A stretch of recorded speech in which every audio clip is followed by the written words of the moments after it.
Space, the final frontier.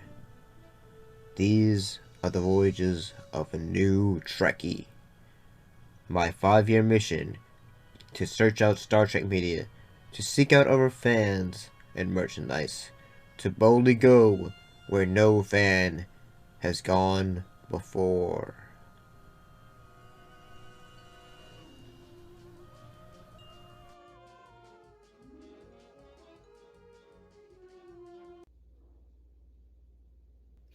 And you're probably wondering, why do you have this film reel? Wait. Oh yeah. Uh, this is empty. Well, today's cast time out a Paramount Pictures film, and in this case, since this is a show about Star Trek, and don't forget before we talk about it, don't forget to like, comment, subscribe, do all that fun stuff, and be here for when we talk about a bunch of new Star Trek stuff, and as well as movies in general. So today we're talking about the Star Trek, the motion picture. So yeah, let's get right into it, I guess.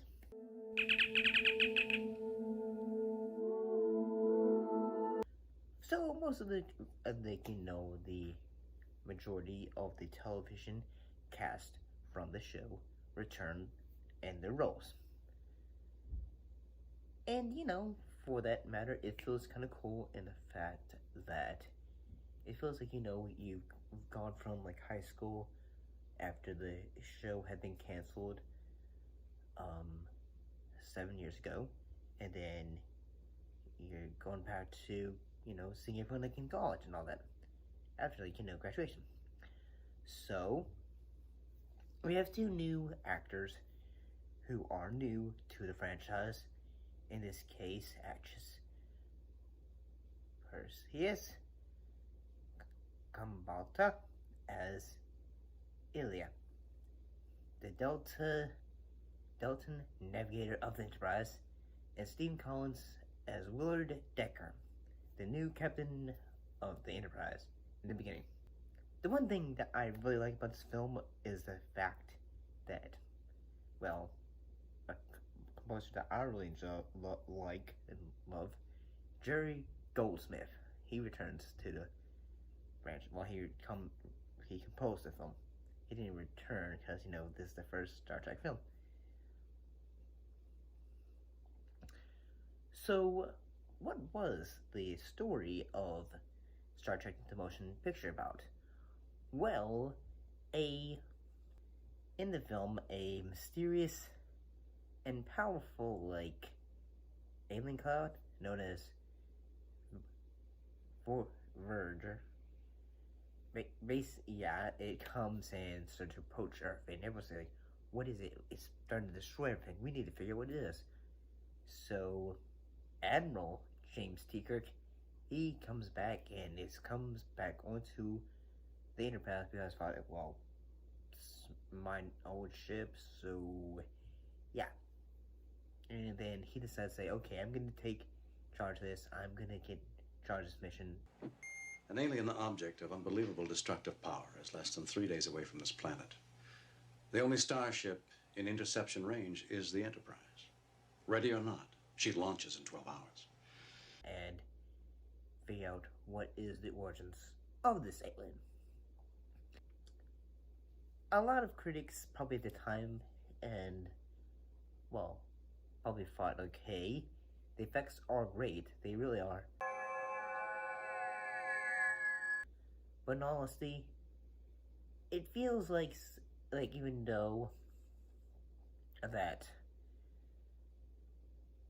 the effects are cool and they make the film look massive in its own right, especially at the shots of the Enterprise, so that really helps it.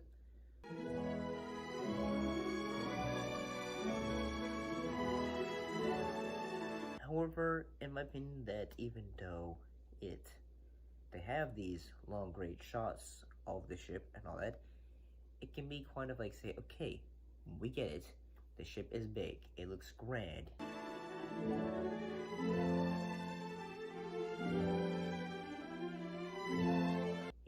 this big budget of, he had a big budget of $44 million. That's great. And that, although at times there's not really much action in all honesty to the film, although you probably would say the moments where they're going through the force fields that look like, say, where everyone's talking is extremely slowed down and all that, all that stuff. Compared to the show, yeah, there's not much action in it. So yeah, it's a lot of a slower film. So, yeah, like, yeah, even though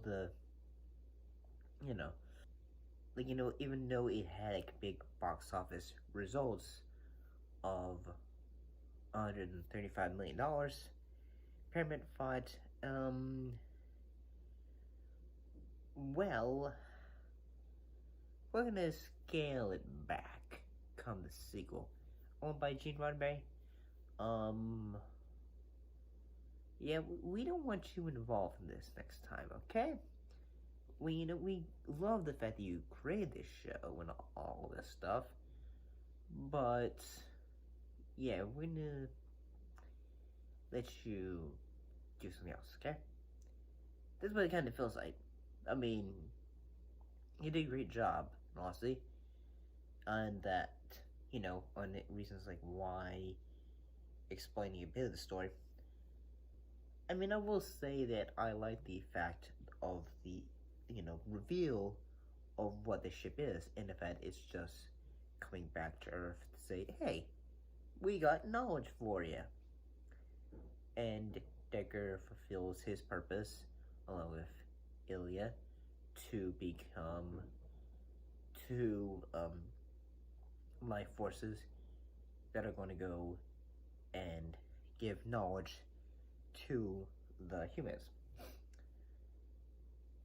And it makes me kind of, even though I haven't checked out yet, it makes me kind of excited about checking out Voyager and how it connected to, the original first run of the show. Because, Star Trek canon-wise is pretty big.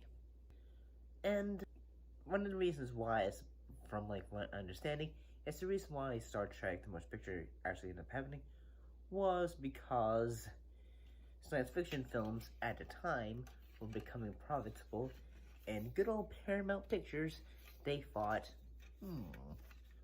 well, and CBS, we thought, ooh, we got Star Trek.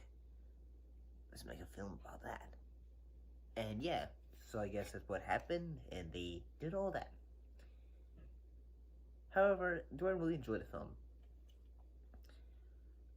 And honestly, I think I like the aspects of, the voyage, and honestly. I think that's pretty cool.